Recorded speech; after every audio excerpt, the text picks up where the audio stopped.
Boa tarde, pessoal. Bom, a ideia aqui, então, é a gente conversar um pouquinho sobre... eu vou falar, assim, rapidamente sobre quem somos nós, qual a função da nossa empresa, os produtos que a gente tem para oferecer para vocês, e vou focar depois no que a gente anda trabalhando nesses últimos meses para poder ajudar os provedores a lidar com a grande crise de 2014, que é a Copa do Mundo, em termos de banda. Mas só para vocês nos conhecerem inicialmente, nós somos uma empresa brasileira, fundada no Rio Grande do Sul, nossa sede é lá até hoje, e nós fazemos o produto HyperCache, que é um produto que busca otimizar a banda e melhorar a latência na rede dos provedores. Então, esse produto nós desenvolvemos ele exclusivamente para o mercado brasileiro, a gente, né, daqui nós construímos esse produto para o mercado brasileiro, e a gente sempre focou de uma maneira, assim, um escopo mais nacional. Então, atualmente a gente está com um pouco mais de 600 provedores utilizando a nossa solução. E essa solução, ao longo desses anos, foi crescendo para poder atacar um grupo de protocolos e um grupo de serviços que foram se tornando cada vez maior, com mais demanda no mercado nacional. Os principais deles, tá?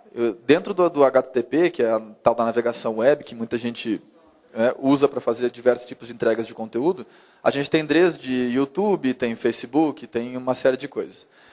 Aqui tem uma coisa interessante, já começando especificamente conversando sobre o mercado nacional, que o mercado brasileiro, assim, o Brasil, até o que eu estava comentando antes com o pessoal que foi falar com a gente ali no stand, o Brasil é um continente, não é um país. Então, como a gente tem presença em todo o território nacional, nós vemos que para você fazer cache de realmente um provedor de internet de qualquer canto do Brasil, você tem que desenhar software de tal maneira que o software consiga naturalmente identificar o que é popular para aquele provedor naquele instante do tempo. Então, o que eu quero dizer com isso? Eu quero dizer que muitas soluções de cache que a gente vê no mercado, eles enfatizam que fazem cache de um serviço específico. A gente até botei as figuras ali que são as mais comuns. Netflix, ou é Torrent, ou é YouTube, ou é isso, ou é aquilo.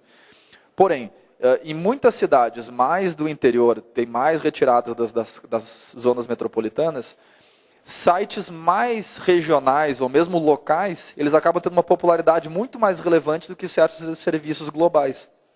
Então, já teve mais de uma vez onde a gente encontrou provedores de internet, onde um site local, onde um jornal local, onde uma rádio local, era mais relevante do que o próprio YouTube, do que o próprio jornais de notícias, assim, jornais do tipo Globo, Folha de São Paulo, né, UOL, Terra, etc. Então, nós desenhamos o nosso software para fazer um pouco diferente. O nosso software, a princípio, ele não faz cache de nada. Ele não guarda nenhum conteúdo. Quando você ativa ele na rede, ele simplesmente monitora quais são os dados que estão trafegando naquele momento do provedor, em torno de alguns segundos. Depois de alguns segundos, ele começa a ver o que realmente é popular naquele provedor, o que as pessoas estão vendo naquele momento. E aí sim começa a fazer cache do que está sendo visto naquele momento.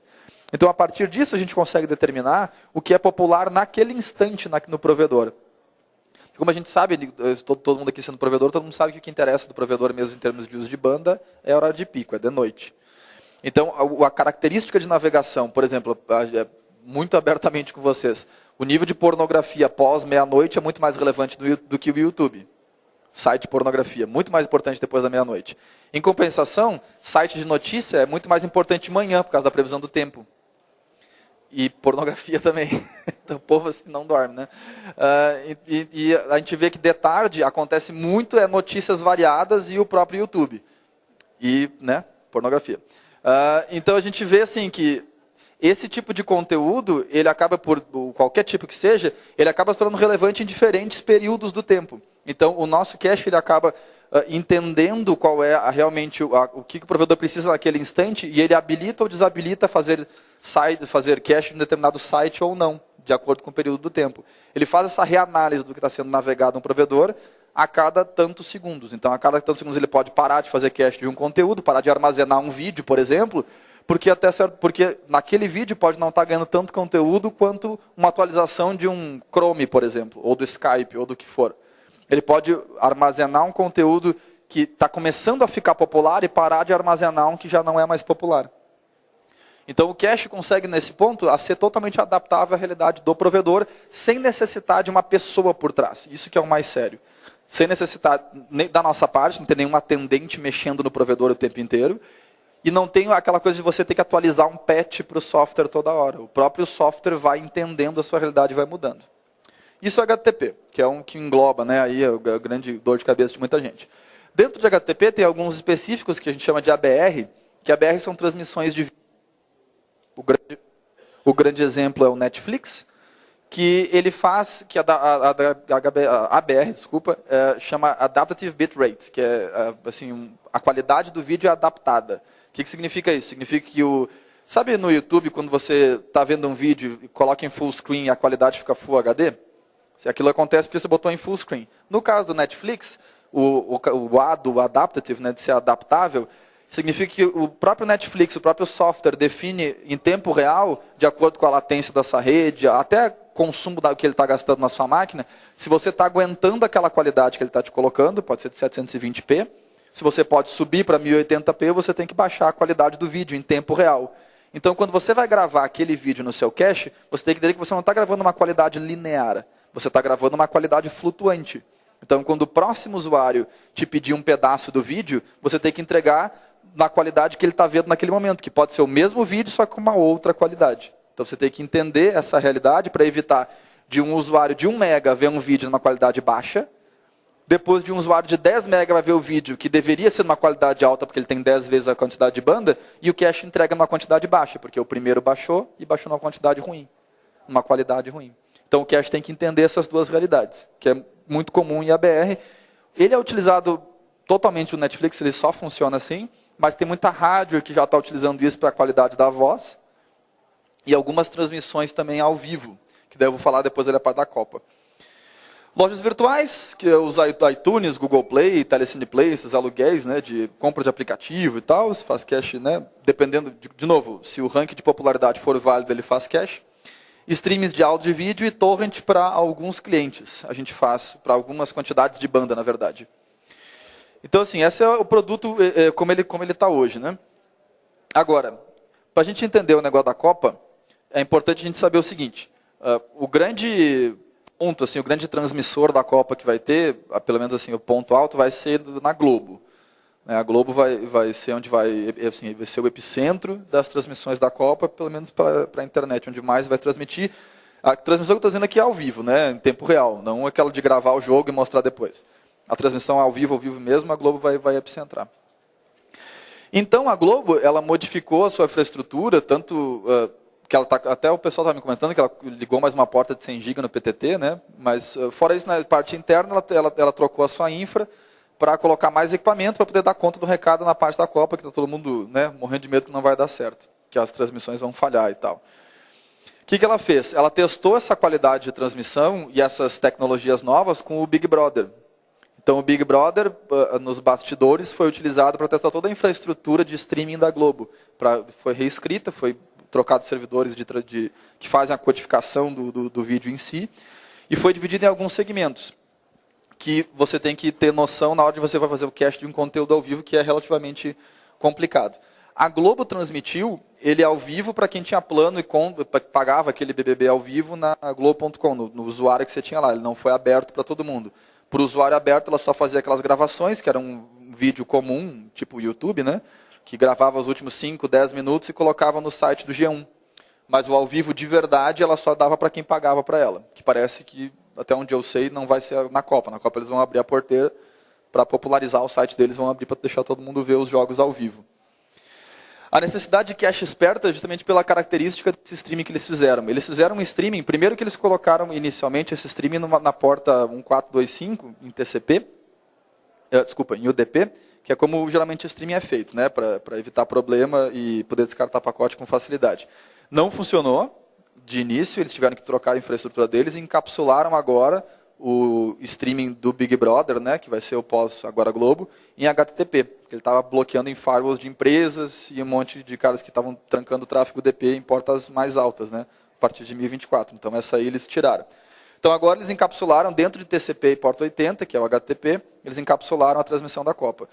Eles ainda fizeram um negócio que eles estão transmitindo arquivos em TS, que é aquele mesmo formato antigo que tinha em DVD. Lembra quando você copiava os arquivos de DVD? Aquele mesmo formato, que são dentro dele, você tem as streams de áudio e de vídeo separadas. Então ele transmite o áudio e o vídeo separado. E tem ainda mais alguns arquivos para as legendas, que certos jogos vão ter a narração, pelo menos se diz, vai ter legenda. Então, o encapsulamento deles já tem. A dificuldade aqui é que você, para fazer cache de um sistema desses, você tem que fazer cache tanto do áudio quanto do vídeo no mesmo tempo, e você tem que entregar no mesmo tempo. Porque se você entrega, prioriza o vídeo e não o áudio, fica aquela coisa que você desincroniza um do outro. Então, o player vai ver o gol, e daqui a pouco, lá no meio da próxima jogada, vai estar o narrador berrando o gol, né? Então, vai desincronizar um do outro. Você tem que entregar totalmente no mesmo tempo. E isso é relativamente complicado de fazer. Mas como é que essa economia vai funcionar? Eu vou falar aqui rapidinho, mais para a gente poder conversar depois, na parte das perguntas, sobre as dúvidas que vocês têm. Mas a gente, em termos tecnológicos, a gente implementou isso utilizando o que se chama de buffers circulares. Porque o termo streaming, ele é utilizado no mercado assim, um pouco prostituído. Streaming se fala qualquer transmissão de arquivos multimídia. E isso é mentira, isso não é verdade. Então, quando uma solução da minha área, por exemplo, que é cache, falar que faz conteúdo de streaming e usar um Netflix como exemplo, ou esse tipo de serviço como exemplo, isso é bobagem, porque eles não fazem conteúdo ao vivo. Streaming é ao vivo, é rádio, por exemplo. Ou é isso, é o conteúdo que está acontecendo agora. Buffer circular, por quê? Porque quando você faz cache de algo ao vivo, você não tem começo e você não tem fim, você só tem meio. Então, quando o cara entra, não interessa o que aconteceu há 5 minutos atrás. E como é ao vivo, você não sabe o que vai acontecer dali para frente. Então, você não tem o começo, meio e fim que você tem num vídeo, ou num filme, ou no que for. Então, ele literalmente, como é que ele faz? Como qualquer transmissão de vídeo faria. Ele bufferiza esse tempo, então ele aloca uma porcentagem da memória RAM, e ele bufferiza alguns segundos da transmissão. A transmissão vai ser de 3 a 7 segundos de bufferização, e ele vai baixar e preencher esse buffer. Depois que esses 7 segundos foram preenchidos, ele volta para o início, apaga os segundos anteriores e vai preenchendo de novo. Para literalmente sempre manter 7 segundos atrás da transmissão original. Para os provedores, a parte que mais interessa é a próxima, que é o split. O split, o que eu quero dizer? É um usuário inicial, a gente chama ele de usuário A. O usuário A ele chegou para assistir a transmissão do Big Brother ou da Copa, e ele vai acessar o site da Globo e começar a baixar essas streams de áudio, de vídeo, e esse pacote de legendas, se tiver, no caso do Brasil, né, provavelmente não vai ter, do brasileiro, mas vai estar lá baixando, vai estar disponível, e ele vai começar a receber. Quando os próximos usuários entrarem, o segundo usuário para acessar a stream ao vivo, ele vai entregar essa bufferização de 7 segundos. Ou seja, ele vai literalmente continuar baixando para o primeiro usuário e vai entregar esse pouquinho atrasado para o segundo usuário. E assim ele faz para os próximos 1.998 usuários. Para cada 2.000 usuários, tu abre uma conexão com a Globo. No usuário 2001, tu abre uma segunda conexão com a Globo e baixa 2 streams ao vivo. Então, literalmente, para cada 2.000 transmissões da Copa, você vai ter só uma saída para o provedor. Digamos que essa saída custe uma taxa fixa de, sei lá, uma qualidade ótima, uns 500K por segundo. Você vai poder gastar 500K do provedor para pegar as streams e entregar para 2.000 caras na rede interna.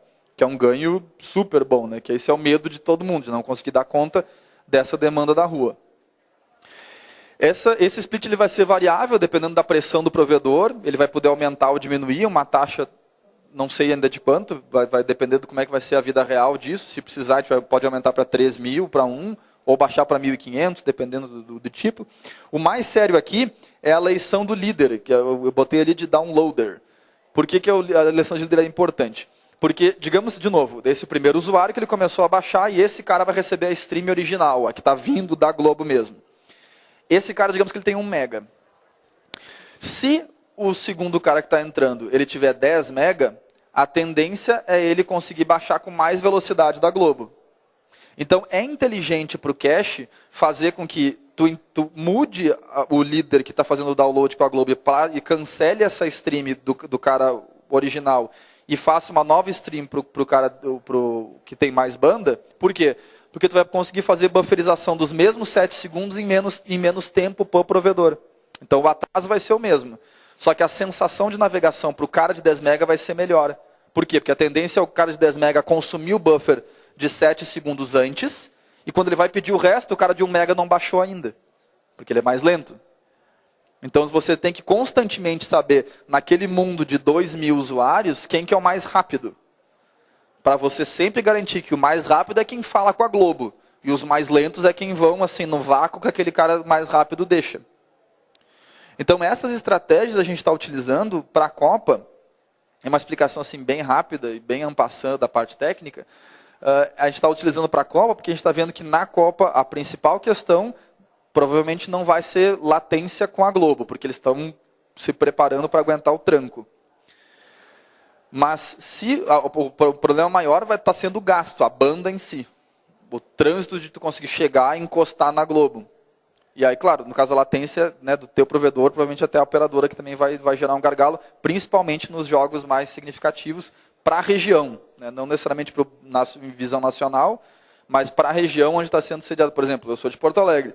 Gaúcho é a coisa mais triste do mundo. Assim, quando tiver jogo no Beira-Rio, vai ser assim, um fiasco. Vai todo mundo parar de trabalhar e eu já estou pensando em, né, tirar a internet da empresa naquela hora, porque todo mundo vai ter complô para ver o jogo.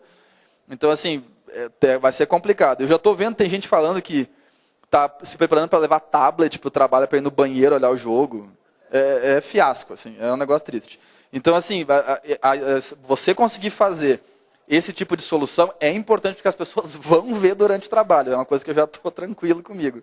Então, não vai ter muito como ter. Essa solução de 2.000 para 1, esse split, a gente viu que é uma qualidade, é um nível, um ponto de corte bom, para garantir que você não vai ter gasto no provedor, né, 2.000 para 1, dá uma economia significativa, e você também não vai ter muito problema de gerência, porque, como dá para imaginar, o problema de você colocar, por que teria que ser 2.000 para 1 e não 450.000 para 1? Porque quanto mais usuários estão pegando o vácuo daquele que está baixando, mais você tem que monitorar para garantir que não tem nenhum mais rápido do que o que está baixando agora. Você gasta mais tempo analisando a rede de cada um daqueles 2.000 usuários para garantir que o que está baixando da Globo é o mais ligeiro mesmo. Então, você acaba gastando processamento. Então, você tem que achar um ponto de corte entre usar a CPU demais, para não inferir latência na sua rede, não jogar latência na rede, e você ter essa economia para o provedor. Então, por isso que, assim, fiquem de olho nesse tipo de solução. A gente vai estar comercializando ela para o pessoal que já está na nossa base, vai estar colocado gratuitamente. Quem quiser adquirir essa solução específica para a Copa, a gente está pensando em fazer algum tipo de plano único. A pessoa só não quer o cash assim, pro, né, o resto da vida, ela só quer para a Copa, só quer para esse, né, o tapa ali na rede que vai dar. A gente está pensando em desenhar um produto para isso, um mini, né, o Hyper só streaming, só Copa, só essa solução, para você poder utilizar. E aí vocês podem ali falar com a gente. Mas, para vocês entenderem como é que funcionam essas modalidades de negócio, a gente tem, para quem quiser, pode comprar pelo BNDES, já que, né, software brasileiro, empresa brasileira, tudo é brasileiro. A licença, quando você compra, ela é perpétua, você não perde mais. E essa perpetuidade, ela também garante um poder de troca bom. Porque quando você for fazer, digamos, para uma certa quantidade de banda, digamos 100, 200, 300 mega, e você for querer fazer um upgrade para uma versão posterior, com mais banda, você só paga a diferença de uma licença para outra. Então é tipo trocar um carro sem desvalorizar o antigo. Você não perde o dinheiro que você já pagou. E para quem quiser também, a gente loca o appliance inteiro, que é o hardware nosso. Então, que é uma solução que a gente pode fazer, a gente pode entregar o nosso hardware para vocês, ou a gente pode especificar que hardware a gente usa, e vocês usarem o de vocês, e vou só usar a parte do software. Alguns diferenciais que eu gostaria de ressaltar aqui com a gente, principalmente aqui tem alguns, que a equipe ela é de 24/7, né? Do ano inteiro, o tempo inteiro. Essa equipe, o mais interessante de saber é que assim, fomos nós que desenvolvemos o software, não é baseado em nenhum software que tem por aí. Software do cache em si, né? Então, a equipe de suporte ela tem muito contato com a equipe de desenvolvimento, que é a parte que eu trabalho. Eu trabalho coordenando o pessoal que faz o software. Então, o suporte, você não vai falar com nenhum representante de uma empresa, de uma solução internacional. Você não vai falar com nenhum desconhecido que não sabe usar o software. Mesmo porque se o suporte bater no teto com o conhecimento deles, eles sobem um lance de escada e batem na porta e falam com a gente que a gente faz o software, né? Então, assim, o ponto de você resolver problemas ou dificuldades, mesmo de implantação, é tudo muito mais fácil.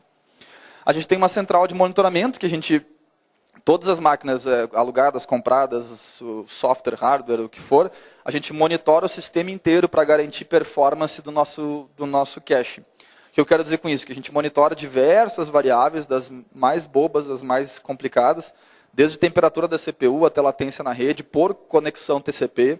A gente monitora uma série de coisas, desde... pode detectar até flood de SIM na rede, para detectar DOS. Tem uma série de coisas que a gente tem alarmes, que o suporte proativamente, para evitar que o suporte fique recebendo ligação também toda hora, a gente quer ver o que está acontecendo que pode levar a um problema. Então é muito comum a gente identificar que um hardware eventualmente vai falhar, um HD, né, que é muito comum, acabar estourando, ou ver que algum problema de rede possa ter, ou ver que o equipamento está com uma temperatura muito, né, problemática, que vai dar algum tipo de problema, e também a gente entra em contato proativamente com isso.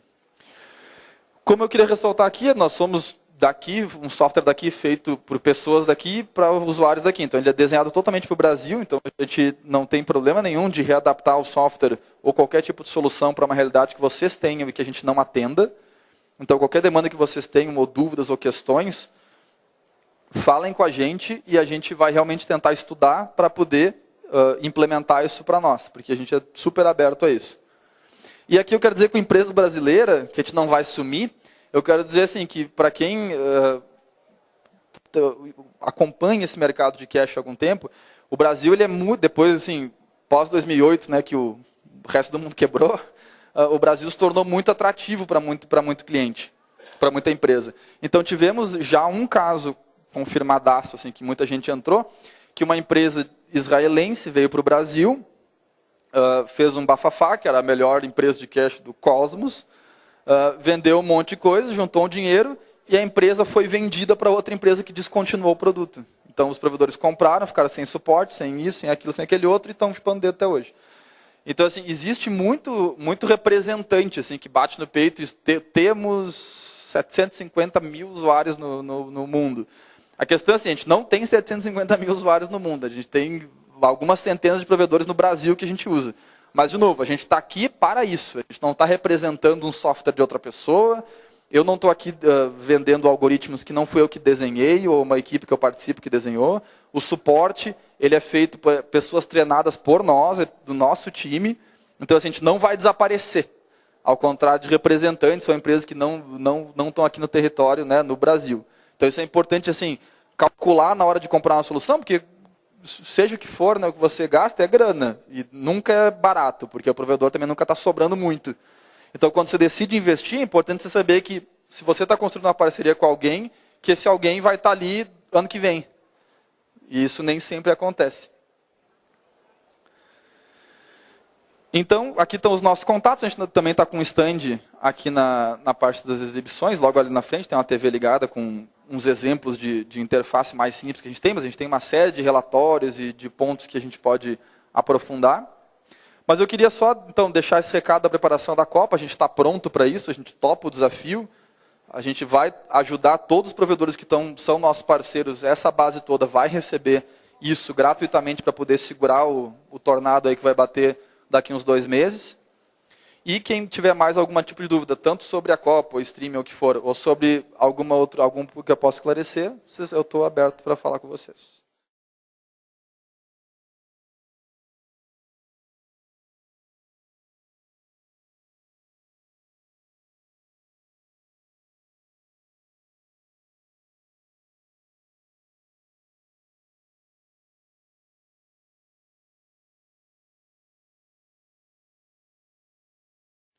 Okay, muy buenas tardes. Agradezco el tiempo de estar con ustedes aquí y hoy vamos a estar hablando sobre Aviat Networks y las tendencias y las oportunidades para el